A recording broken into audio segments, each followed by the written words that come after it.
explained what the DAV organization is about. He explained to me how DAV can help me in the claims process. And what I did when I joined DAV, then it was a sense of camaraderie, a sense of belonging. I felt like someone cared. DAV was willing to help my family, help me. And when you empower a disabled veteran, you restore a sense of respect and dignity.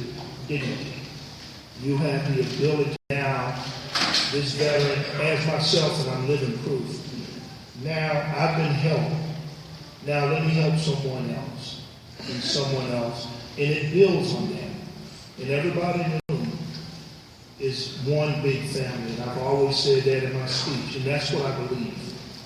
Because everyone in this room has helped everybody. They helped me. They have helped.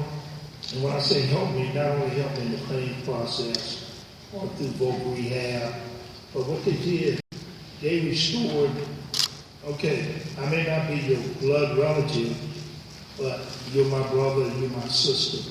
We want to take care of you. And the programs and services that DAV provided was free. And I said, with all honesty, that helps. That is what kickstarts for the elderly to, regaining some sense of normalcy.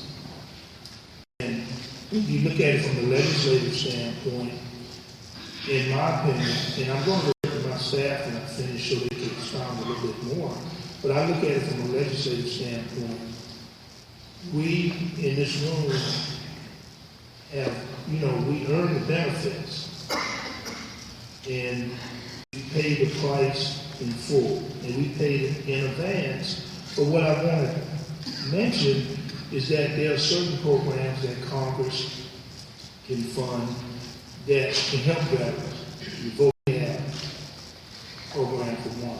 The caregivers program for the second. This helps the family, this helps the wife, this takes the financial responsibility.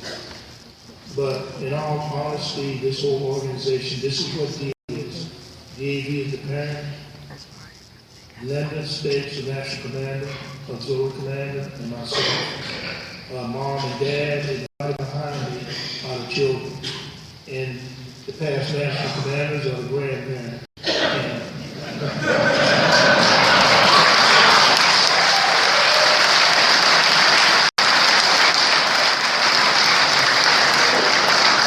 My time is up. I thank you for your commitment. I do believe that we have to be all in this together. I share Senator Isaacson's hope that we can work together, that no one should be in this alone. And with that, I yield back. Thank you very much, Senator Blumenthal. Good to see you, sir. Thank you. Thank you, Mr. Chairman. Thank you to all of you for being here today. And thank you all for your service. I mean, all of you who are here today, not just sitting at the speaker's table, but all of the journey to be here and the journey not just physically, but the commitment that you've made over lifetimes to help your fellow veterans. I want to particularly salute DAV Connecticut Commander John Rose and everyone from Connecticut who is here today. Thank you so much for your presence here.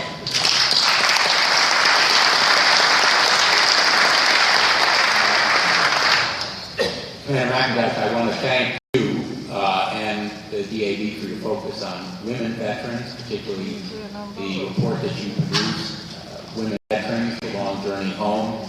This focus on female veterans, women sisters, is long overdue, and the VA should be pressed to do more, as I did this morning at the hearing we conducted on the budget. I also want to say that we often neglect the families of our veterans. Families who bear equally, sometimes even more so, the burdens of recovery.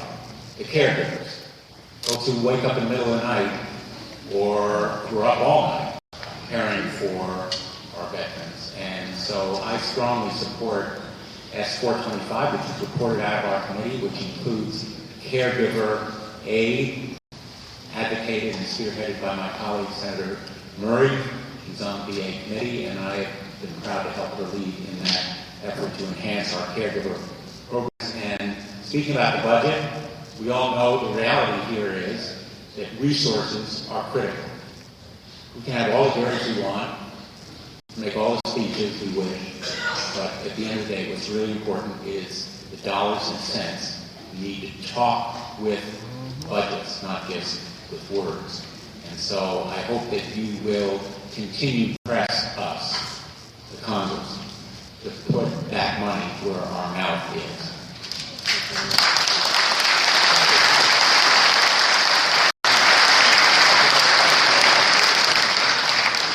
And by way of a question, Commander, I think you would agree with me that the disabilities that veterans suffer often are the invisible wounds or post-traumatic stress and traumatic injury, and that we need to do a better job in providing the health care to treat those veterans who suffer from post-traumatic stress or traumatic brain injuries. I hope you agree with me. And I want to ask a question, whether your organization has focused on an issue that I know has concerned Representative Hoffman and myself, which are often the ad paper, less than honorable discharges that veterans receive while they're in the military that often disable them for the rest of their lives. They prevent them from getting the health care, the jobs, the skill training, education that they need.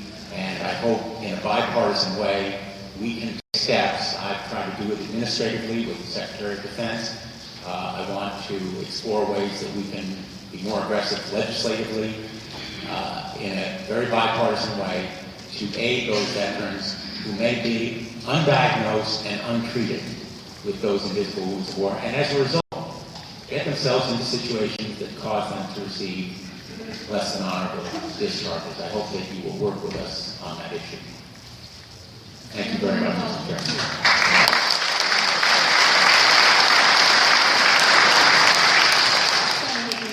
If I could just mention, we appreciate so much all of the support that we've gotten from both committees on women veterans. It's one of the top priorities of DAV. Your response to our report on the veterans' war journey home, and really recognizing that this is an opportunity, as at the Senate hearing just shortly before this one, where this is an opportunity for VA to really step out and make sure that women veterans feel welcome in the healthcare system and that their unique needs are met. Caregiver issue absolutely is another paramount key legislative priority for DAV, and we want that inequity to be resolved, and we think that that's the only fair thing to do. And mental health is an absolute priority for DAV as well. We know that when a veteran is in crisis, there needs to be access to care immediately, and we were pleased to hear about the summit that just occurred between VA and DoD. I know many of you were over there about suicide prevention, and that's a key issue. I really appreciate that excellent comment and the DAV's focus on women's health care, but also on the threat of suicide as a result of inadequate mental health care. The statistic, I think, still prevails. 22 veterans every day take their own lives in the greatest, strongest country in the history of the world. 22 veterans every day. If it's not 22, whatever number, it is unacceptable and intolerable. And we need to work together to put that problem behind us. Thank you.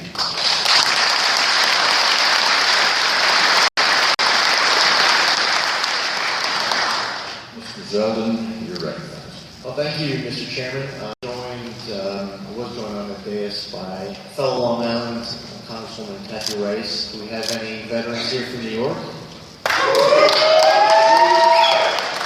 Welcome. I'd actually like to pick up right from where Senator Blumenthal just left off on both topics. Commander, is there anyone who would be prepared to talk a little bit more about PTSD and specifically community-based peer support? Is there anyone I can talk to about that? Okay. Yes, sir.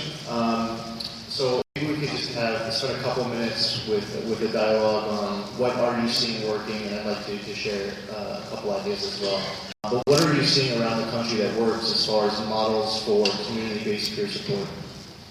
I think peer support is one of DA's most popular programs. In fact, I have a meeting tomorrow with the VA psychologist leaders, and VA are coming over to talk with DAV and our Veteran Service Organization partners.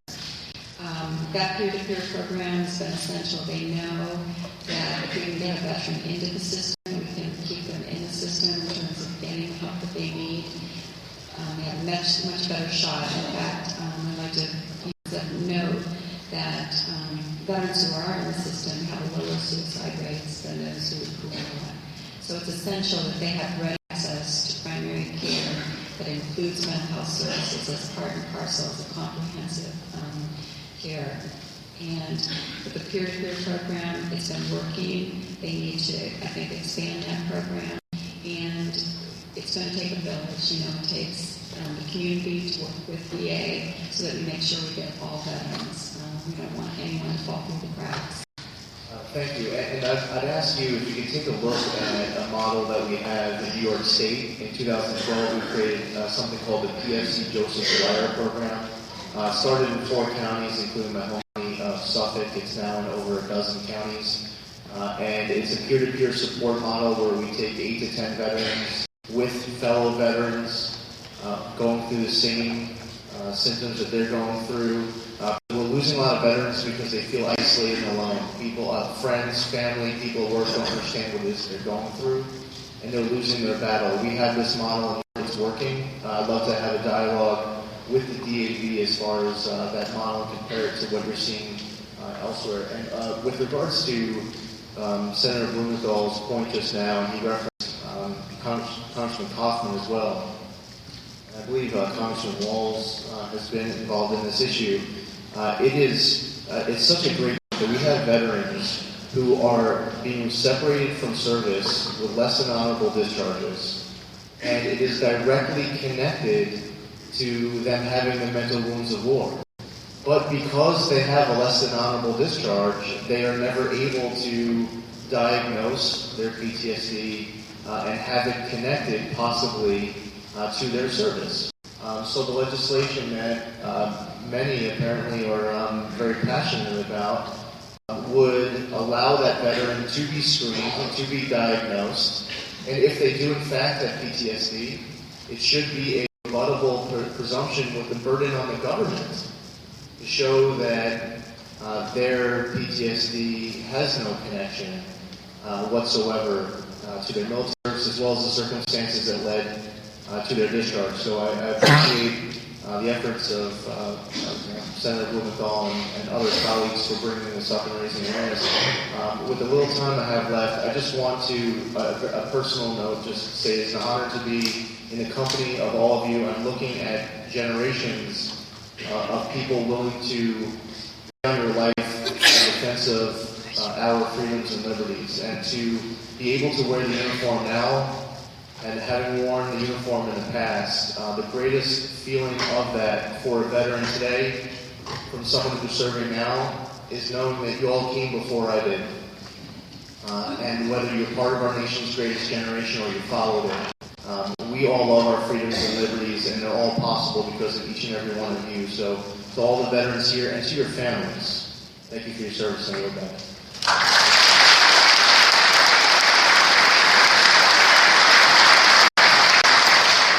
Thank you, Mr. Bell, and Mr. Walsh, you recognize.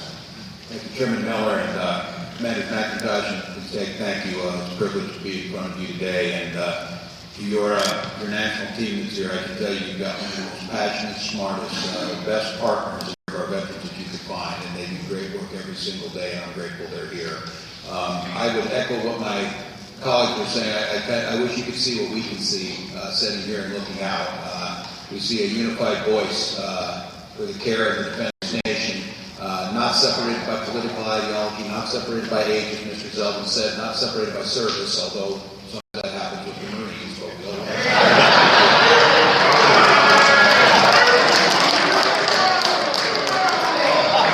You see a unified voice, and I saw an old friend hear former Commander Jim